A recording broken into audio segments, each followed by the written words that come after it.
Friends, మన దేశంలో petrol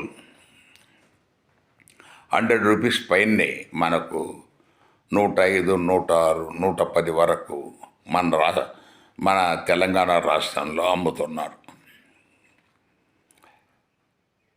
తర్వాత ఇతర రాష్ట్రాల్లో కూడా దగ్గర దగ్గర 100 రూపీస్, ఆల్మోస్ట్ దేశం మొత్తం 100 రూపాయలు అప్రాక్సిమేట్గా 1 లీటర్ ఉంది.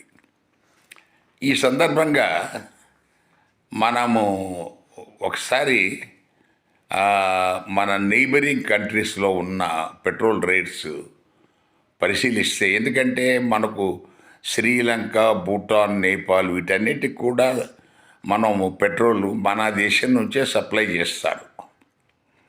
సో భూటాన్లో 1 లీటర్ వచ్చి 65 రూపాయలు.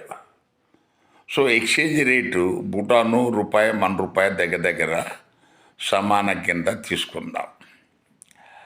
శ్రీలంకలో మనకు 335 రూపాయలు శ్రీలంక రూపాయలు. మన భారతదేశం 1 రూపాయి అంటే వాళ్ళకు వాళ్ళ రూపాయి అంటే మనకు 1 పావులాస్తో సమానం.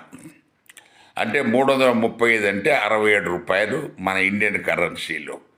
అంటే మన దేశంలో నుంచి కొన్న పెట్రోలు శ్రీలంకలో 67 రూపాయలు, భూటాన్లో 65 రూపాయలు అమ్ముతూ ఉంటే మన దేశంలో 100 రూపాయలకు పైన అమ్మటం అనేది ఇది ఎవరిని ఉద్ధరించడానికి?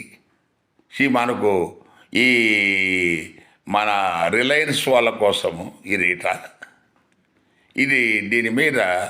దీనికి ఎన్నిసార్లు ఇది జిఎస్టీ కంట్రోల్లో తీసుకురమ్మంటే ఆమె నిర్మలా సీతారామన్ గారు కానీ, మోడీ గారు కానీ దాన్ని మొండికేసి దానివల్ల వాళ్ళకు ప్రైవేట్ వాళ్ళకు నష్టాలు వస్తాయి అనేది వాళ్ళ ఇంటర్నల్ అభిప్రాయము.